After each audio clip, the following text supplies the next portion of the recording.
Nous devons être courageux. Nous devons être audacieux. Nous devons être sages. Nous devons être bons. Bienvenue, chers amis, une fois de plus au séminaire de l'Odyssée de la prophétie. Amazing Facts est très reconnaissant d'être de retour parmi vous à New York. Et encore une fois, je suis très reconnaissant pour le dévouement et la fidélité de notre public local qui est venu soir après soir. Nous savons ce qu'il faut faire pour se déplacer dans cette ville. Vous êtes un groupe courageux. L'étude de ce soir sera très importante. J'espère donc que vous avez mis votre ceinture de sécurité. Nous allons prier alors que nous entamons cette étude très délicate, très puissante et très importante. Une fois encore, je souhaite la bienvenue à ceux qui nous regardent.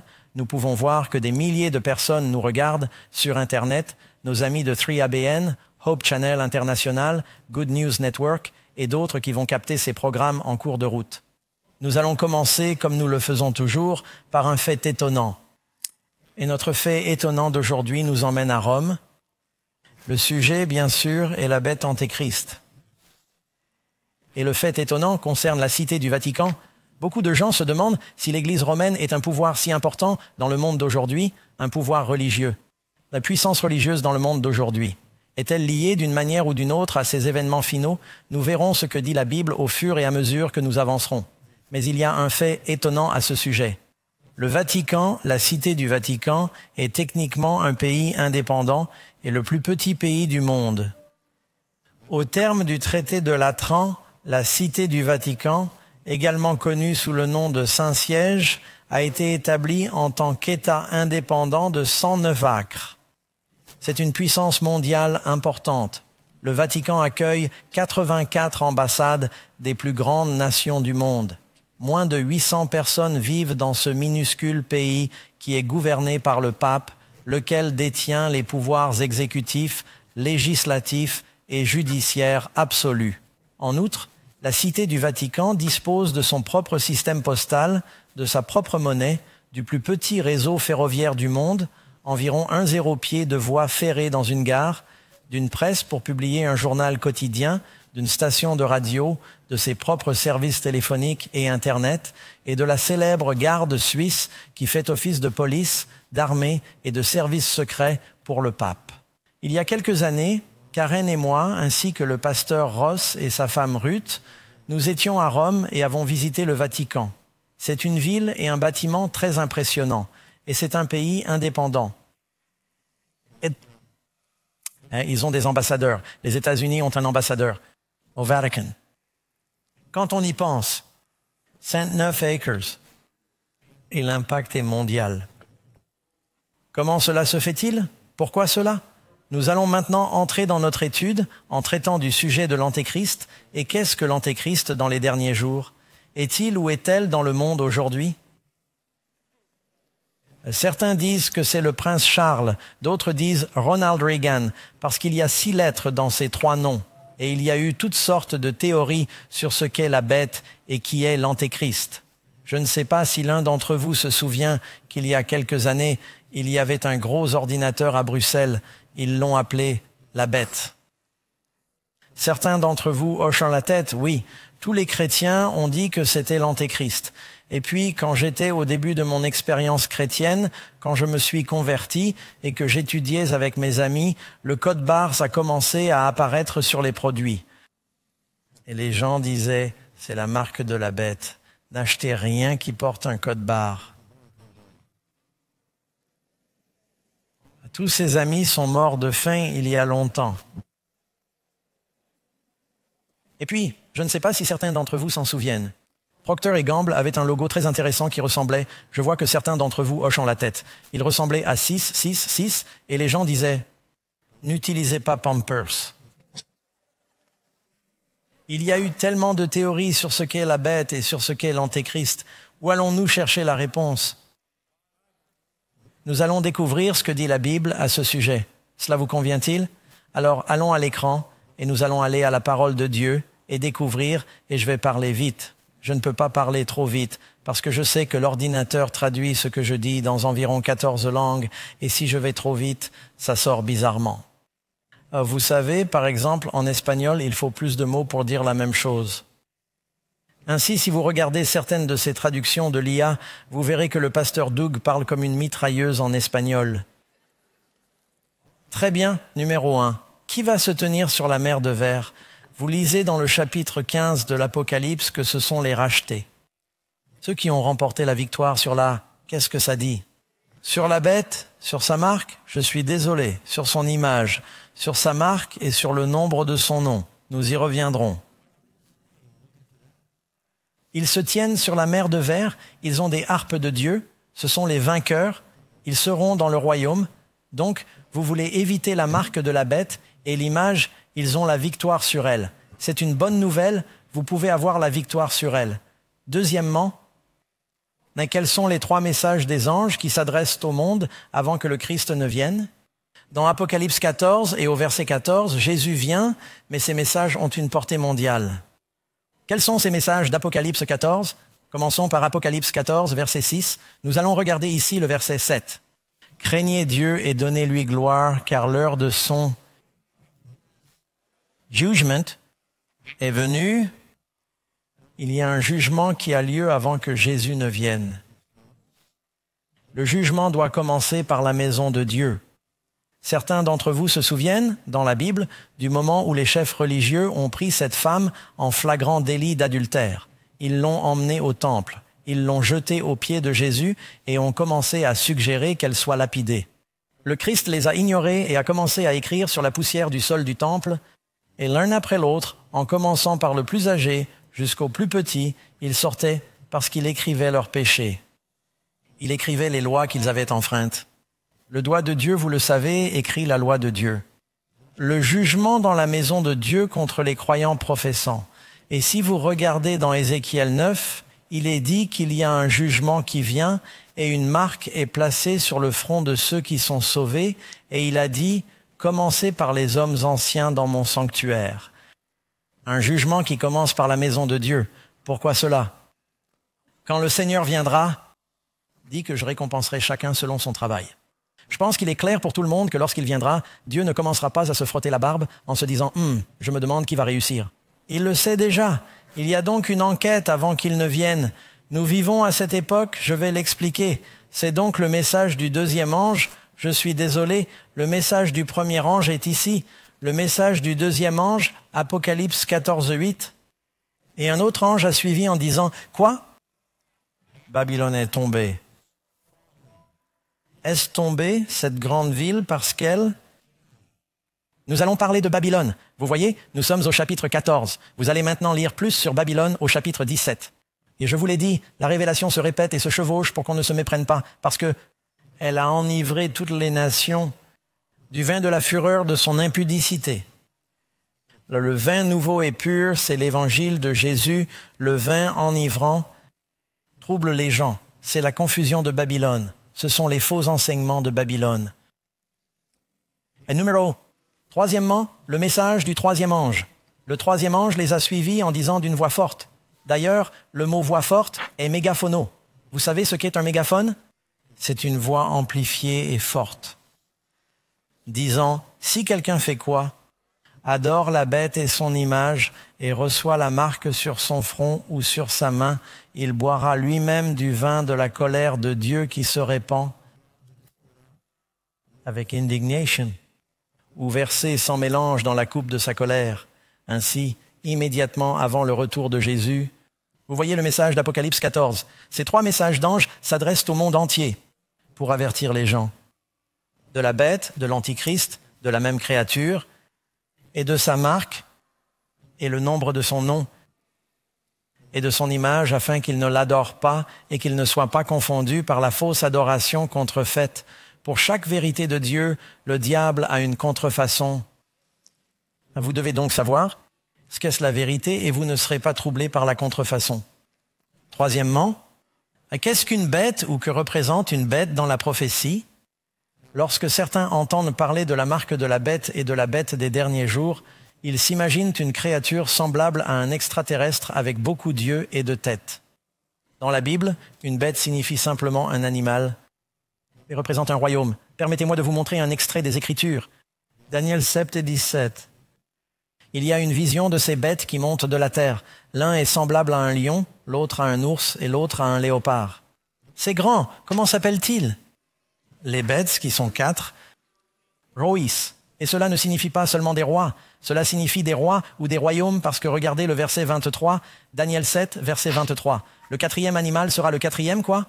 Le 4e royaume, donc la bête dans Apocalypse 13, est l'une des nombreuses bêtes de la Bible dans la prophétie. Ce n'est donc pas la seule, mais c'est la grande finale pour le diable. Nous sommes donc tous très intéressés par la bête de l'Antéchrist. Mais il y a de nombreuses bêtes dans les prophéties qui représentent différentes puissances qui s'opposent généralement au peuple de Dieu et le persécutent. D'accord? Regardez le chapitre 8 de Daniel. Et le bouc mâle, c'est quoi? Le royaume de Grèce. Il s'agit donc d'une comparaison avec le royaume de la Grèce, et il est dit que la première corne entre ses yeux représente son premier roi, dont nous avons appris qu'il s'agissait d'Alexandre le Grand. Il finit par avoir 4 cornes qui représentent les 4 divisions de cet empire. Même dans notre pays, lorsque vous pensez à l'aigle à tête blanche, à quel pays pensez-vous? À l'Amérique. Savez-vous que où étais-je? Je crois que j'étais à l'église Saint-Paul cette semaine et ils avaient l'ancien sceau des États-Unis et c'était une dinde. Benjamin Franklin voulait faire de la dinde notre animal national.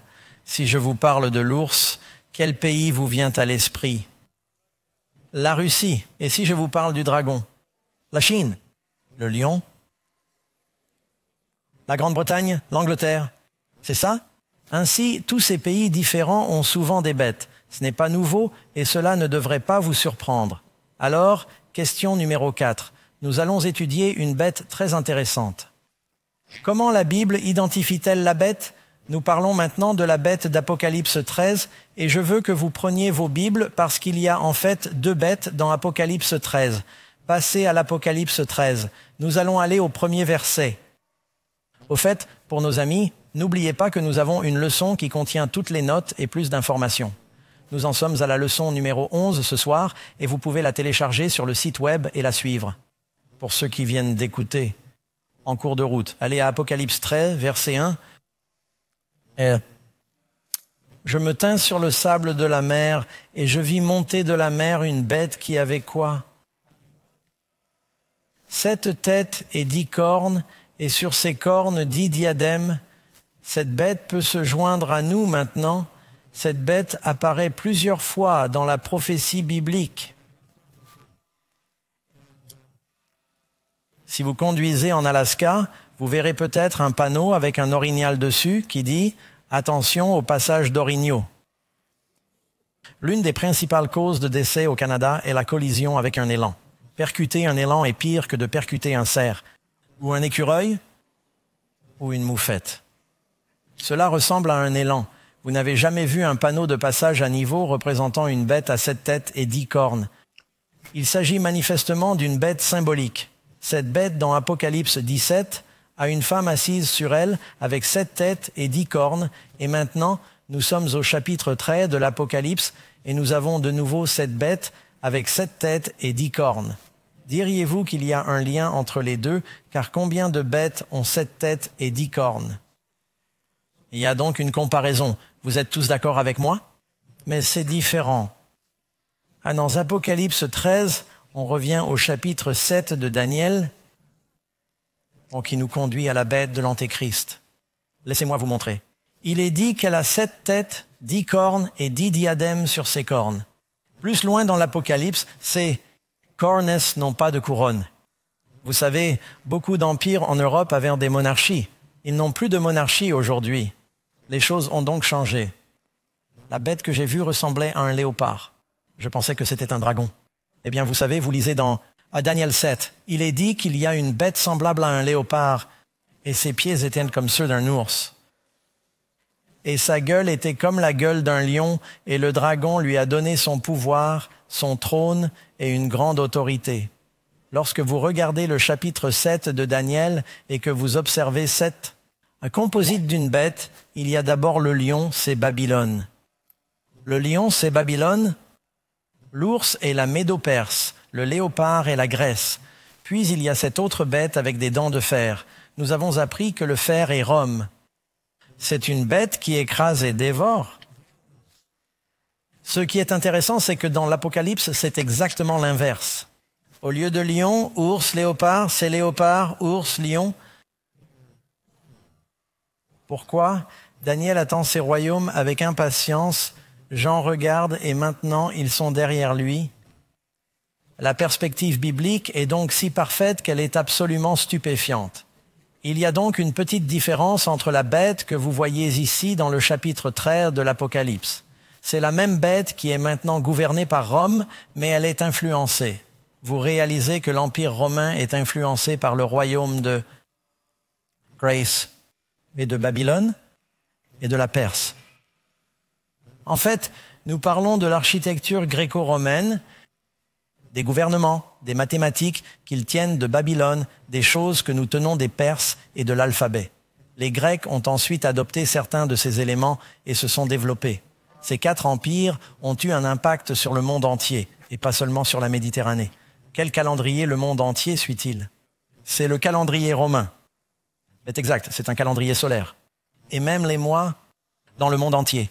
Et les jours de la semaine. En fait, ils datent de la Bible, mais les noms qu'on leur donne sont les mêmes. Ainsi, les gouvernements du monde qui utilisent un Sénat, un Congrès, un Parlement et beaucoup d'autres choses se sont inspirés de ces gouvernements et les ont développés. C'est le cas de nombreux aspects éducatifs. Je vais donc terminer la lecture du chapitre 13. Et sa bouche était comme la bouche d'un dragon. Allez au verset 3. Et je vis une de ses têtes comme mortellement blessée. On dirait une blessure mortelle. Mais la blessure mortelle a été guérie. Et toute la terre était dans l'admiration et suivait la bête. On dirait une résurrection. Ils ont donc adoré le dragon qui a donné autorité à la bête, et ils ont adoré la bête en disant « Qui est semblable à la bête et qui peut lui faire la guerre ?» Et il lui a été donné une bouche qui profère de grandes choses et des blasphèmes, et il lui a été donné le pouvoir d'agir pendant 42 mois. Et elle ouvre la bouche pour blasphémer contre Dieu, pour blasphémer son nom, son tabernacle et ceux qui habitent dans le ciel. Il lui fut donné de faire la guerre aux saints et de les vaincre. Il lui a été donné autorité sur toute tribu, toute langue et toute nation, et tous les habitants de la terre l'adoreront, eux dont le nom n'a pas été écrit dans le livre de vie du pays immolé dès la fondation du monde. Ensuite, il est question d'une autre bête qui apparaît, mais ce sera l'objet d'une étude pour un autre jour. Je vais vous dire, je vais m'arrêter là. Nous allons passer un peu de temps et ensuite nous irons à Apocalypse 17. Nous voulons identifier qui est cette bête et on finit par nous dire que quiconque n'a pas le numéro ou n'adore pas la bête en son nom.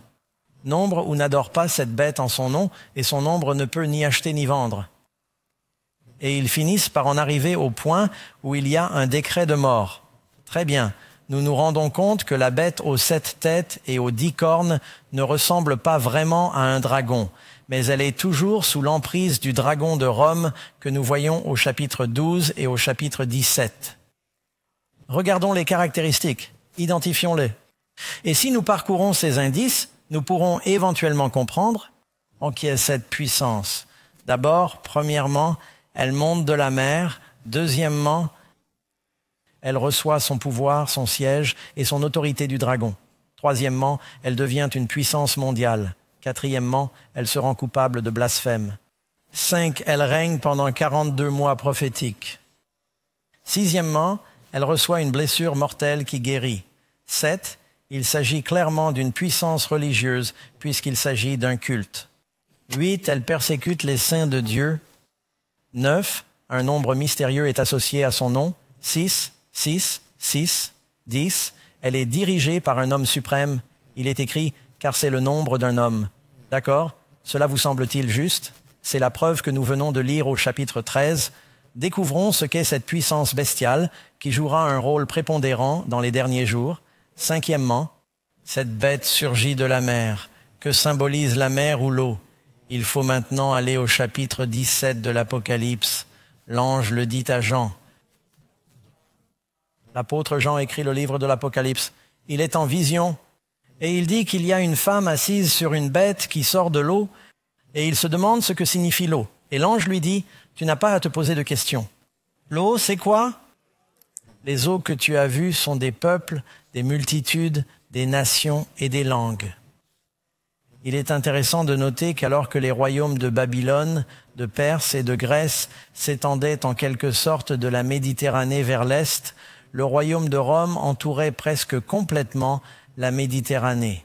Il s'est élevé à partir d'une péninsule au milieu de tout cela, mais il s'agit d'un empire très peuplé. Un empire très peuplé. C'est donc de là qu'il est né. Je pense donc que nous allons apprendre que tous les chemins mènent à Rome. Les Romains ont en fait construit certains des systèmes routiers les plus sophistiqués du monde dans l'Antiquité. Et question numéro 6. Qui donne à la bête son pouvoir et sa position? Réponse. Le dragon lui a donné son pouvoir, son trône et une grande autorité. Très bien, je dois faire une pause ici et respirer un peu. Dites quelque chose aussi prudemment que possible. Une petite prière rapide. Il y a 2 bêtes dans Apocalypse 13. La première bête, je crois, parle de ce que nous appellerions la papauté basée à Rome. La deuxième bête concerne le protestantisme basé en Amérique du Nord. Je ne veux pas être méchant. Vous savez, je me considère comme un protestant et j'ai fréquenté 2 écoles catholiques différentes. Permettez-moi de dire d'emblée que je m'attends à voir des millions de protestants et de catholiques au paradis. Vous me suivez? Mais vous voulez que je vous dise ce que disent les prophéties? Écoutez-moi, amis qui regardez, qui écoutez. Faites-vous une faveur. Écoutez-moi. Si ce n'est pas biblique, n'y croyez pas. Mais si c'est conforme à la Bible, vous voulez suivre la parole de Dieu, amen? Cela vous semble-t-il juste? Je ne parle pas contre des individus. Je parle de ce que disent les Écritures dans la prophétie. Vous devez le savoir parce que ces choses vont avoir un effet dramatique sur les derniers jours et sur vous si vous vivez dans les derniers jours. La prophétie nous dit que Rome a autrefois régné sur le monde. Nous sommes tous d'accord pour dire que Rome était le 4e royaume dans l'image de Daniel. Rome était la puissance. C'était la suprématie à l'époque où Jésus est né. On aurait dit qu'elle régnait sur toute la Méditerranée, y occupant certainement le peuple de Dieu à cette époque. Mais l'Empire romain a commencé à s'effondrer, et c'est à peu près à la même époque qu'il a commencé à s'effondrer. Le christianisme à Rome est devenu légal et s'est développé. Et c'est ce qui se passe aujourd'hui.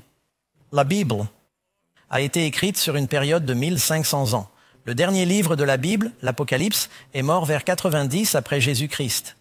Alors maintenant que nous cherchons l'accomplissement de l'Apocalypse, dans l'avenir, il ne faut pas se fier à la Bible, mais à l'histoire. En effet, le dernier livre de la Bible a été écrit en l'an de notre ère. Nous allons donc découvrir ce qui s'est passé historiquement et qui a accompli ces prophéties. Vous me suivez? Est-ce que ça a du sens? D'accord? Constantin a été le premier empereur romain et lorsque nous étions à Rome, nous avons vu sa photo partout. Il est considéré comme un héros. Il a finalement légalisé le christianisme. Il en a fait une religion légale. Il a fait du dimanche un jour de culte. Et tout à coup, il est devenu très populaire d'être chrétien parce que l'empereur a dit que c'était légal. Sa mère s'est convertie au christianisme et il y a eu un grand mouvement. Mais il y a eu beaucoup de compromis. Parce qu'avec la conversion de Constantin, jusqu'à ce moment-là, le paganisme, qui était une combinaison des dieux romains et des dieux grecs, et il y avait des idoles partout dans l'Empire. Quelqu'un a dit qu'il y avait plus d'idoles à Rome que de tuiles sur le toit. Partout, il y avait de petites statuettes et des idoles, et il disait « Ce sont des œuvres d'art très importantes. Que devons-nous faire ?» Et certains des fervents croyants de la Bible, ils ont dit « C'est de l'idolâtrie. Ne priez pas les idoles. C'est interdit par le 2e commandement. » Et d'autres, ils ont dit « Eh bien, écoutez, si nous faisons des compromis, écoutez ce qu'ils ont dit. Si nous faisons un petit compromis, regardez tous les païens qui se joindront à l'Église. » Alors ils ont dit, ne les obligez pas à se débarrasser de leurs idoles. Dites-leur que ce n'est pas vraiment un Dieu. Et donnez-leur des noms bibliques. Ce n'est pas, vous savez, ce n'est pas Mercure, Zeus, Apollon, c'est Pierre, Jacques et Jean. Ou ce n'est pas Diane, des Éphésiens, c'est Marie. Et ils ont commencé à renommer leurs idoles. Savez-vous que la statue de Saint-Pierre au Vatican est antérieure au Vatican? Elle s'appelait autrefois la statue de Jupiter et ils l'ont déplacée au Vatican et l'ont rebaptisée. Ils ont embrassé le pied de cette statue à plusieurs reprises, si bien qu'elle a dû être remplacée. Littéralement, les gens y vont, embrassent le pied et l'usent. Ils doivent la reconstruire et l'embrasser à nouveau. C'est ce qu'on appelle de l'idolâtrie. Il ne faut pas faire cela. À qui la Rome païenne confiait-elle son autorité? Je lis maintenant un extrait de l'ouvrage d'Adolphe Arnac, « Qu'est-ce que le christianisme ?» Un livre d'histoire. Il n'écrit pas pour mon Église. À qui la Rome païenne confiait-elle son autorité dans la capitale? L'histoire montre clairement que la Rome païenne, quand je dis la Rome païenne, c'est la Rome gouvernée par les Césars. La Rome païenne cède son pouvoir et sa capitale à l'Église de Rome. Elle a déplacé la capitale de Rome à Constantinople, aujourd'hui connue sous le nom d'Istanbul. Ils ont dit à l'évêque de Rome, « Tu es maintenant le chef de l'Église ». Ils ont donné leur pouvoir, leur siège et leur autorité, ce qui est exactement ce que dit Apocalypse 13. Le dragon leur donnerait son pouvoir, son siège et son autorité. Le dragon de l'Apocalypse 12, Hérode, en travaillant pour les Romains, a essayé de dévorer le bébé, vous vous souvenez? C'est un empire romain. Maintenant, il donne son pouvoir, son siège et son autorité à l'Église de Rome. Comme le diable ne pouvait pas détruire l'Église de l'extérieur, il a décidé de s'y introduire par le compromis. C'est ce qui a commencé à se produire historiquement. L'Église étant un mouvement du cœur, elle est devenue une institution politique dotée d'une armée qui contraint les gens à croire. Jésus a-t-il jamais dit « Si vous ne me croyez pas, je vais vous torturer » Non, ce n'est pas ainsi que Jésus a répandu sa religion. En fait, une fois que les disciples sont venus au Christ, ils ont dit « Nous avons trouvé un type là-bas. Il ne vient pas avec nous et il prêche en ton nom. Nous allons faire descendre le feu du ciel. » Jésus a dit « Non, non, non, s'il n'est pas contre moi, il est avec moi. » Ne le dérangez pas. Jésus n'a jamais utilisé la force. Mais les choses ont changé. Septièmement, quelle est l'étendue de l'influence du pouvoir de la bête? Réponse. Elle nous le dit, et le monde entier. Jusqu'où? Le monde entier s'est émerveillé et a suivi la bête. Diriez-vous et seriez-vous d'accord pour dire que l'Église catholique est une puissance internationale? Le pape vient de rentrer d'une nouvelle tournée internationale. Il s'est rendu dans tous les grands pays du monde. La plupart des papes voyagent si leur santé le leur permet. En fait, savez-vous pourquoi les Brésiliens parlent portugais et les habitants d'une grande partie de l'Amérique du Sud parlent espagnol? C'est parce que le pape avait le pouvoir de diviser le monde. Cela s'appelait le traité de Tordesillas.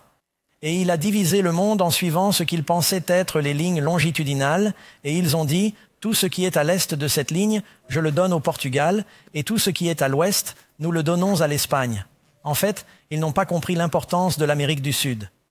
L'Espagne a fini par en obtenir la plus grande partie. Mais le pape divisait le monde. À l'époque, c'était une puissance internationale. Aucun historien n'en doute. Huitièmement, d'ailleurs, le mot catholique, signify universal. Ce n'est pas un mauvais mot. Quand on dit catholique romain, cela signifie l'Église universelle romaine. Romaine. Qu'est-ce qui sort de la bouche de la bête? Il est dit qu'elle ouvre sa bouche pour blasphémer contre Dieu. Ah, qu'est-ce que c'est? Pour blasphémer son nom? Qu'est-ce que cela veut dire? Blasphémer? Dans la Bible, si vous voulez comprendre un terme biblique, utilisez la Bible pour le définir. Le blasphème est défini comme le fait pour un être humain de prétendre pardonner les péchés. Laissez-moi vous donner un exemple. Un jour, Jésus a dit à un homme, « Mon fils, tes péchés sont pardonnés. » Les chefs religieux se sont regardés les uns les autres et ont dit, « C'est un blasphème. Qui peut pardonner les péchés si ce n'est Dieu seul, n'est-ce pas? » Donc prétendre avoir les prérogatives de pardonner les péchés et que nos péchés sont contre Dieu, elle s'appelle un blasphème. Quelle est une autre définition biblique du blasphème? Lorsqu'un être humain prétend être Dieu. Ils ont pris des pierres pour lapider Jésus. Pourquoi? Pour blasphème. Pourquoi? Parce qu'ils ont dit, « Toi qui es un homme, tu te fais Dieu. » C'est un blasphème. Et ils allaient le lapider. Il y a donc deux définitions bibliques. D'accord. L'Église de Rome a-t-elle commencé à prendre ses attributs?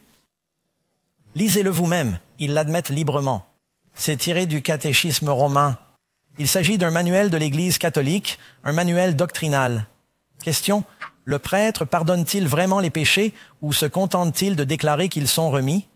Réponse, le prêtre pardonne réellement et véritablement les péchés en vertu du pouvoir qui lui a été conféré par le Christ.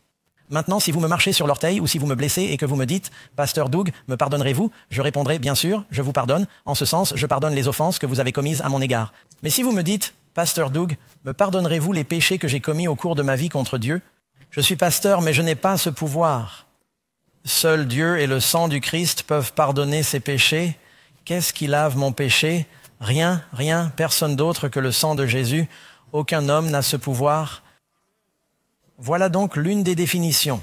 D'accord? Une autre définition est qu'un homme se met à la place de Dieu selon les églises catholiques. Je lis leurs propres enseignements et leurs propres citations. Ils prétendent, les papes disent, nous avons le pouvoir, l'identité de Dieu sur terre. Nous, les papes, et c'est le pape Léon VIII qui le dit, nous, les papes, occupons sur cette terre la place de Dieu Tout-Puissant. Et c'est votre référence, la lettre encyclique Réunion de la chrétienté. Le Rempart, le 30 avril 1922, le pape Pie IX a dit « Vous savez que je suis le Saint-Père. Je suis désolé, c'est en fait le pape Pie XI. Vous savez que je suis le Saint-Père, le représentant de Dieu sur terre, le vicaire du Christ, ce qui signifie que je suis Dieu sur terre. » Donc, et vous savez, les Césars avaient l'habitude de faire cela. Les Césars disaient « Nous sommes divins, nous devrions être adorés. » C'est ce que faisaient les pharaons. Alexandre le Grand est allé en Égypte. Il s'est dit qu'il pouvait unifier son empire en disant qu'il fallait me vénérer. Beaucoup de rois ont commencé à croire au culte royal parce que c'est ainsi qu'ils obtenaient le dévouement du peuple. Dans la Bible, Darius, Daniel, chapitre 6, le roi Darius et ses conseillers ont dit « Si tu veux unir l'empire babylonien à la Médo-Perse, dis-leur que tu es un dieu. Ils ne peuvent prier personne d'autre que toi pendant 30 jours. » Ce n'est donc pas la première fois que des dirigeants tentent de s'unir par le culte. Et c'est quelque chose qu'ils ont fait, une autre définition de ce qui se passerait. Et en qu'il est dit qu'elle pensera, c'est Daniel, chapitre 7, verset 25, que la puissance de la bête pensera à changer les temps et les lois, c'est-à-dire les temps et les lois de Dieu. Selon les enseignements catholiques, le pape a le pouvoir de changer les temps, d'abroger les lois, c'est-à-dire de changer les lois et de renoncer à tout, même aux préceptes, et le mot précepte signifie les enseignements de Jésus, du Christ. C'est ce que l'on trouve dans leurs enseignements officiels. Le pape est celui par qui la Bible est interprétée. Et comme il est vicaire du Christ sur terre, d'ailleurs, Jésus n'a pas dit que le pape est un vicaire, Jésus dit que le Saint-Esprit est mon représentant. J'ai un représentant sur terre, c'est le Saint-Esprit, ce n'est pas un homme. Nous ne devons pas adorer un homme. Le seul, en fait, Jean s'est prosterné pour adorer un ange, et l'ange a dit que vous n'étiez pas censé adorer les anges. Mais si vous regardez ce qui s'est passé pendant l'âge des ténèbres, les gens, je crois que je vous l'ai dit l'autre jour, mon père a rencontré le pape Jean-Paul II, et il m'a dit qu'il était si excité. Il dit que j'ai embrassé sa bague, j'ai dit « Papa, le père n'est pas croyant. Oh, mais nous ne devrions pas vénérer un homme. Amen. Que personne ne vous trompe. 2 Thessaloniciens 2, versets 3 et 4, répondent-ils à la définition de se mettre à la place de Dieu. Que personne ne vous séduise par quelque moyen que ce soit, car ce jour ne viendra pas sans qu'il y ait d'abord une chute. Paul ne parle pas d'une chute du monde. Le monde est déjà en train de tomber. Paul avertit l'Église qu'il y aura une chute dans l'Église, une chute majeure qui s'est produite pendant l'âge des ténèbres, lorsque l'Église est devenue une institution religieuse politique, est devenue un pouvoir gouvernemental, a commencé à forcer les gens à s'approcher de l'Église et à s'en approcher, et persécuter au lieu de répandre l'amour et les enseignements de Jésus. Il y aura une chute et l'homme du péché sera révélé. Encore une fois, il dit que c'est un homme, le fils de la perdition qui s'oppose et s'élève au-dessus de tout ce qui est appelé Dieu ou de ce qui est adoré, au point de s'asseoir comme Dieu dans le temple de Dieu, se donnant ainsi l'apparence d'être Dieu. Nombreux sont ceux qui ont lu cela en pensant « Pour que l'Antéchrist s'assoie dans le temple de Dieu, cela doit signifier que le temple de Dieu va être reconstruit. » C'est une mauvaise interprétation. Le temple juif n'est pas en train d'être reconstruit. La Bible dit que le Christ a dit « Détruisez ce temple fait de main d'homme, et en 3 jours j'en ferai un sans main d'homme. » Et il a parlé de son corps. Paul a dit « Ne savez-vous pas que vous êtes le temple de Dieu ?» Pierre dit « Vous êtes des pierres vivantes. Jésus est la pierre angulaire. Nous sommes construits pour en faire une habitation.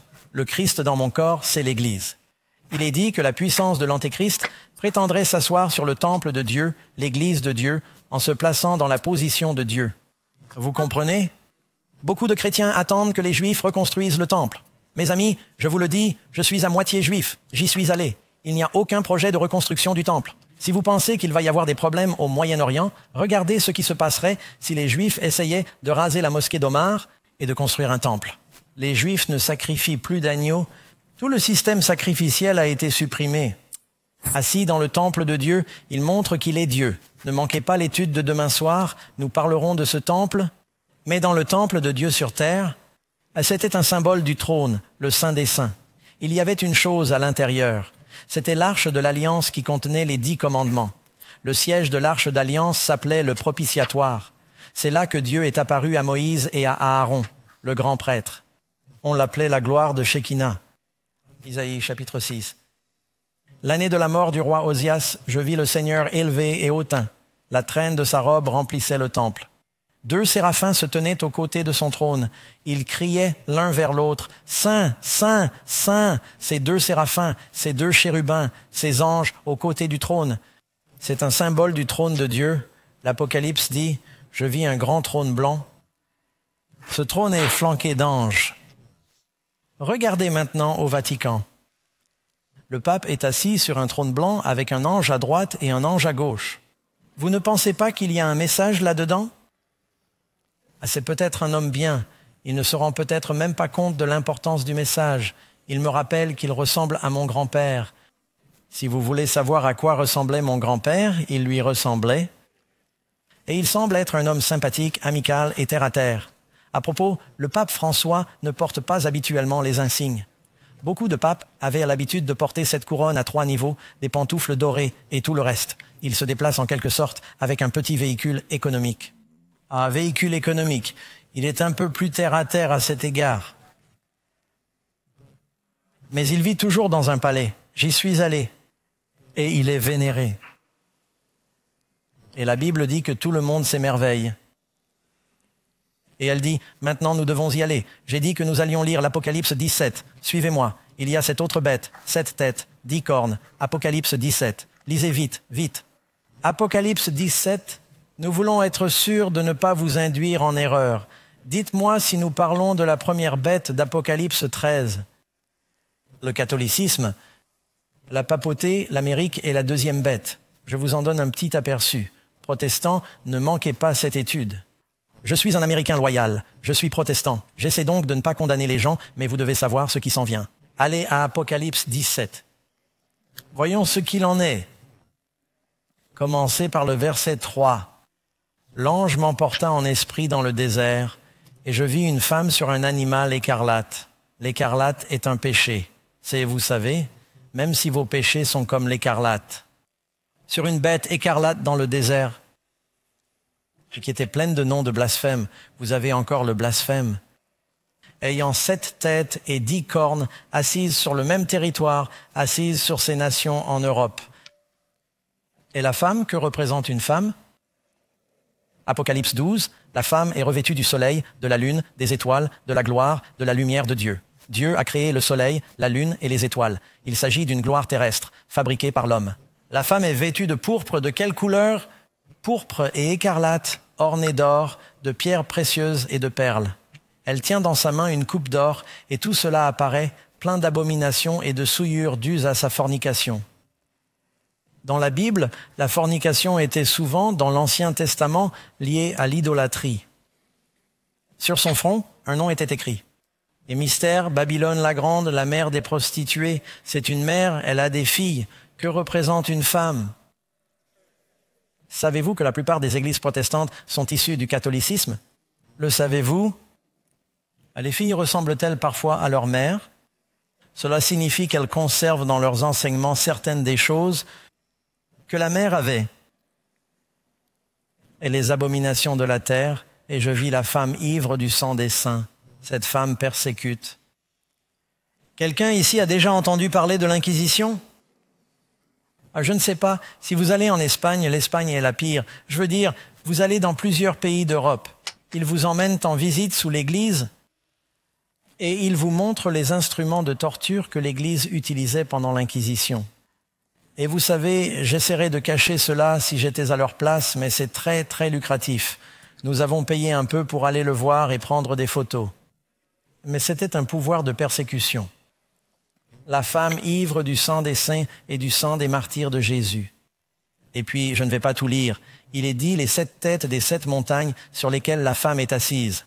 Allez au dernier verset du chapitre 17 pour faire le lien entre les deux.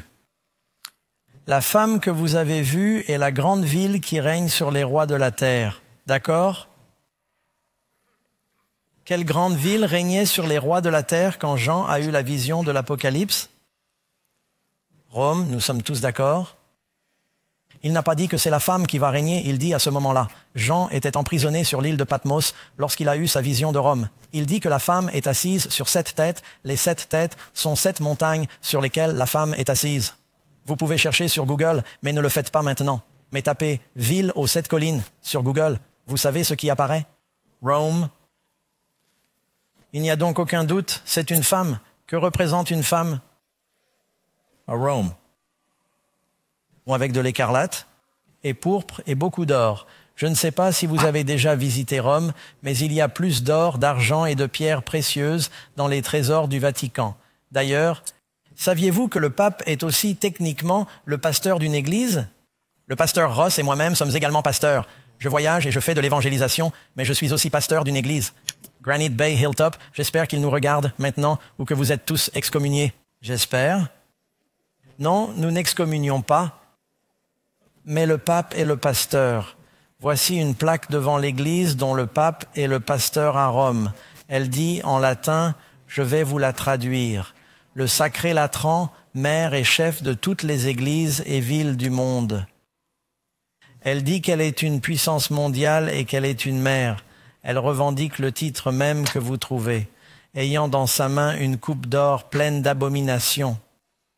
Qu'est-ce que cela signifie? Toute la réforme protestante s'est déchaînée sur ce qu'ils appelaient la messe et sur la manière dont le service de communion devait se dérouler. Le prêtre dit « Je procède à ma cérémonie et je transfère le jus de raisin fermenté. » Les protestants utilisent généralement du jus non fermenté. Je le transfère dans le sang du Christ. Je crée Dieu. Je crée son sang. Et les réformateurs ont dit « Non, l'homme ne peut pas créer Dieu. »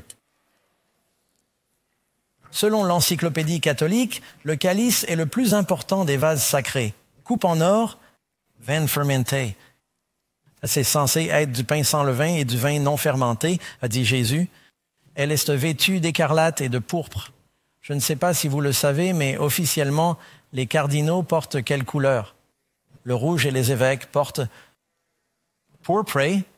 Avez-vous déjà vu cela lorsqu'ils ont une enclave? Le 9e point nous donne une période de temps. Pendant combien de temps cette première bête régnera-t-elle? Réponse. Et il lui a été donné l'autorité de continuer pendant 42 mois. Le mois juif compte 30 jours. Il s'agit d'un calendrier lunaire et c'est ce qui est utilisé pour le calcul. Si l'on compte 42 mois, cela fait exactement 1260 jours. Et dans la prophétie, un jour équivaut à une année. Et nous avons les références ici pour vous. Un jour est une année. Regardez Ézéchiel 4, 6. Regardez Nombre 14, 3. Regardez la phrase de Jésus dans Luc 13, verset 32. Et donc, ces 42 mois, on les appelle parfois un temps. Cela signifie une année complète. Un temps ou une paire, un couple d'années, ce qui fait maintenant 3. Et une division ou une moitié d'année. 3 ans et demi. 1260 jours. 42 mois. Ces 3 expressions sont utilisées dans la Bible de sorte qu'il n'y a pas de confusion possible quant à la durée de la période. Il nous dit combien de temps ils auraient une alimentation ininterrompue avant de recevoir une blessure mortelle. Très bien, nous avons besoin d'un point de départ. En l'an 58, Justinien, l'empereur romain, déplace la capitale à Constantinople, donne une armée au pape, lui dit qu'il est maintenant grand et responsable et il commence à utiliser la force et à contraindre les fidèles à l'adoration. Vous pouvez lire l'histoire romaine de l'Église chrétienne. Vigilius est monté sur la chaire papale sous la protection militaire de Bericilius en l'an 58 de notre ère. l'Église romaine s'est imposée à la place de l'Empire romain mondial, dont elle est la continuation actuelle. L'Empire n'a pas péri, il s'est seulement transformé. Le pape, qui se fait appeler roi et pontife, Maximus, est le successeur du César. C'est le titre exact que portait le César. Pontifex Maximus, le pape utilise le même titre. Voici notre point de départ, 538. Il est dit que si vous passez 1260 jours, mais un jour est une année, donc vous passez en réalité 1260 ans, pendant cette période, nous avons eu ce que nous appelons l'âge des ténèbres. Les Bibles ont été retirées aux gens. Elles étaient imprimées en latin. Le commun des mortels ne savait pas ce que disait la Bible. On leur disait que s'ils n'obéissaient pas à l'Église, ils brûleraient éternellement en enfer. En enfer, mais on pouvait payer assez d'argent à l'Église pour acheter une indulgence ou prier pour qu'une personne sorte du purgatoire. Rien de tout cela ne figure dans la Bible, mais les gens ne le savaient pas parce que les Bibles étaient enchaînées dans les monastères. Ils ont exercé un pouvoir presque ininterrompu, dictant aux rois d'Europe comment régner et comment gouverner. Mais après la Révolution française, Napoléon est arrivé et il n'aimait pas trop le pape. Ils ont eu un désaccord parce que le pape ne voulait pas qu'il devienne empereur. Et en 1798, Berthier a fait son entrée à Rome parce qu'un Français avait été assassiné. Il s'en est servi comme prétexte pour arrêter le pape. Il a été emmené en captivité. Il est mort en captivité. Et leur pouvoir a été interrompu. Je voudrais revenir en arrière et vous montrer à nouveau le tableau. 538, 1798, à 1260 ans. Il se passe maintenant quelque chose d'autre en 1798. L'Amérique a été créée en tant que pays en 1776. L'Europe ne nous a pas reconnus en tant que pays indépendant parce que nous étions en guerre avec la Grande-Bretagne et qu'ils n'étaient pas sûrs de savoir qui allait gagner. Jusqu'en 1798. Ils ont dit « D'accord, nous allons commercer avec vous maintenant. Nous reconnaîtrons votre gouvernement comme un gouvernement indépendant. » Beaucoup de choses se sont produites à cette époque. Numéro 10. Qu'est-il arrivé à la bête après les 42 mois ? Je vis une de ses têtes comme si elle avait été blessée mortellement et sa blessure mortelle était guérie. Et toute la terre fut dans l'admiration et suivit la bête. Il est dit maintenant qu'elle a été blessée mortellement par une épée. Un autre événement s'est produit vers la fin de cette période. Martin Luther, qui était un prêtre catholique, a traduit la Bible en allemand. Le premier livre imprimé sur une presse à imprimer était une Bible appelée la Bible de Gutenberg. Si vous en possédez une, vous pouvez prendre votre retraite. Il n'en reste plus beaucoup. C'est une Bible très précieuse. Et de plus en plus de Bibles ont commencé à être diffusées. Mais il semble que l'Église ait reçu une blessure mortelle. Avec la Révolution française, l'athéisme a commencé à se répandre dans certains royaumes. De nombreux rois ont été renversés. L'Amérique, qui était un empire sans roi, s'est soulevée. Il y a eu beaucoup de bouleversements et de changements. Mais l'Église catholique a commencé à guérir et à retrouver son pouvoir et son influence internationale. En l'an de grâce, avec l'aide de Mussolini, le traité de Latran institua la Cité du Vatican comme État indépendant et le pape comme chef de l'exécutif. Une fois encore, le Vatican, que vous avez vu sur le grand écran il y a un instant, est devenu un pays indépendant où les ambassadeurs du monde entier venaient en raison de son influence mondiale. Vous savez, le pape a joué un rôle déterminant, a parlé à Fidel Castro pour essayer de réparer la rupture avec les États-Unis. Il a également contribué à la réconciliation entre les orthodoxes russes, les orthodoxes grecs et les catholiques romains. Il a fait beaucoup de politique internationale pour tenter de panser les plaies et il utilise le mot « guérir les blessures ». Ce sont des phrases très précises que François utilise. Le Concile Vatican II avait pour objectif de restaurer l'unité. C'était entre 62 et 65, 19 ans 67. L'Église catholique a lancé la Journée mondiale de la paix. Elle a commencé à chercher à se réconcilier avec les protestants.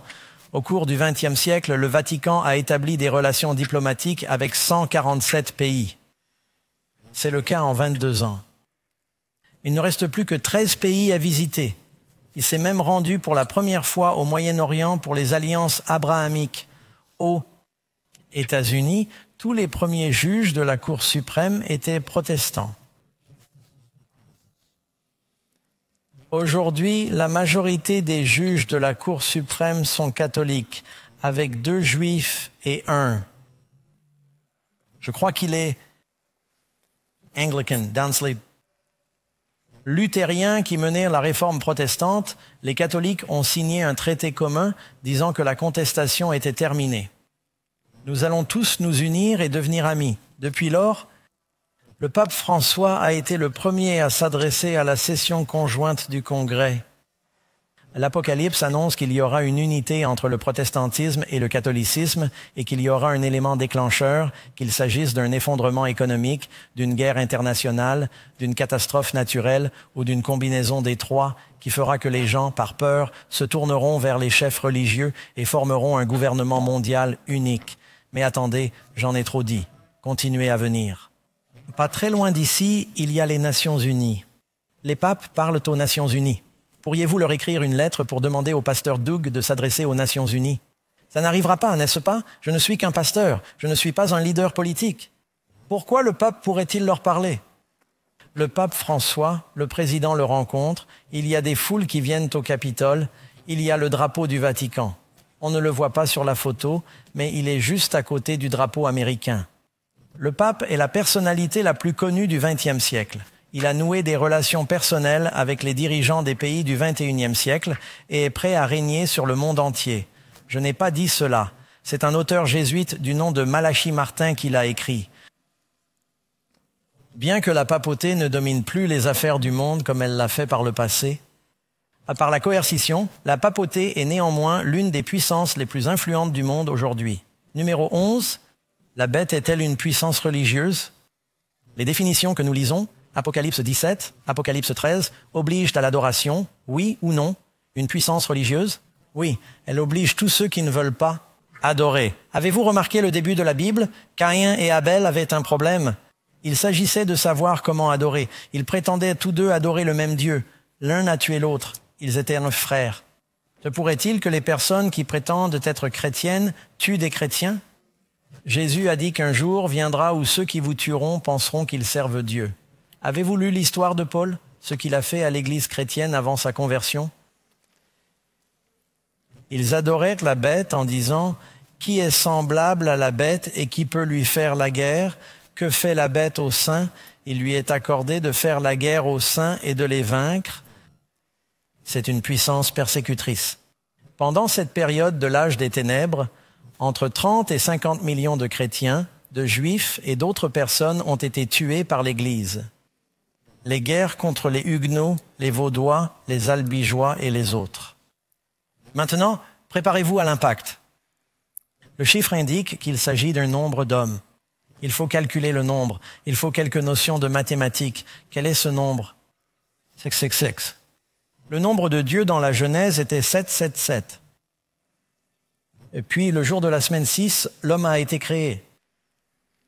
Face au pape, il faut faire un choix. C'est une citation du livre du pape Jean-Paul II sur le seuil de l'espérance ou le franchissement du seuil de l'espérance. Alors, il faut faire un choix. Il faut donc faire un choix. Le chef de l'Église catholique est défini par la foi chrétienne, comme le vicaire de Jésus-Christ, et il est accepté comme tel par les croyants. Que signifie le mot vicaire de Jésus-Christ?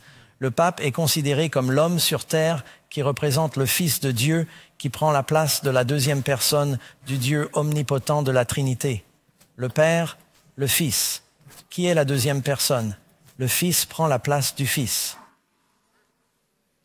Et ce n'est pas moi qui l'ai écrit, c'est ce qu'ils ont écrit, la raison pour laquelle ils ont obtenu la triple couronne. Ils disent que le pape est le Seigneur du ciel, le Seigneur de la terre, le Seigneur du monde souterrain, le Seigneur de tout. Connaissez-vous les premiers chiffres romains? Combien se souviennent des chiffres romains qu'ils ont appris à l'école? Les 6 premiers chiffres romains, si vous les additionnez, c'est 666. Cela commence donc avec la Rome païenne.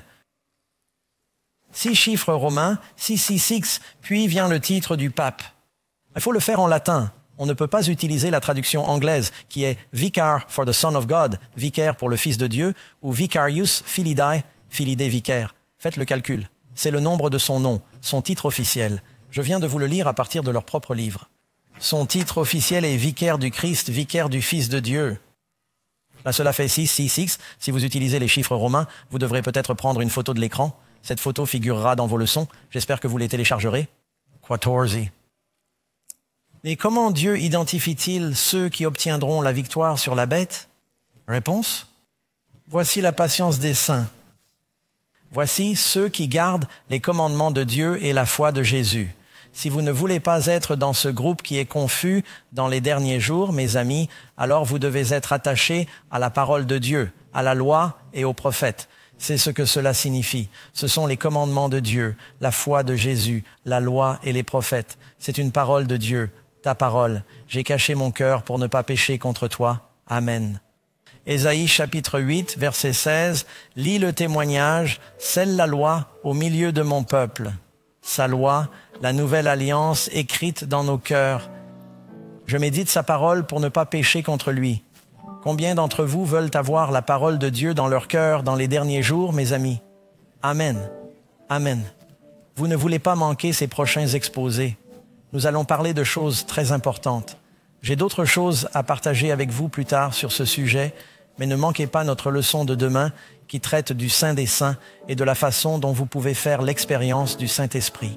Puis-je prier avec vous en terminant, mes amis? Seigneur aimant, sois avec ces personnes chères. Nous avons parlé de choses difficiles. Ouvre nos cœurs. Je prie pour que nous acceptions la vérité et que la vérité nous libère au nom de Jésus. Amen. Prochaine réunion.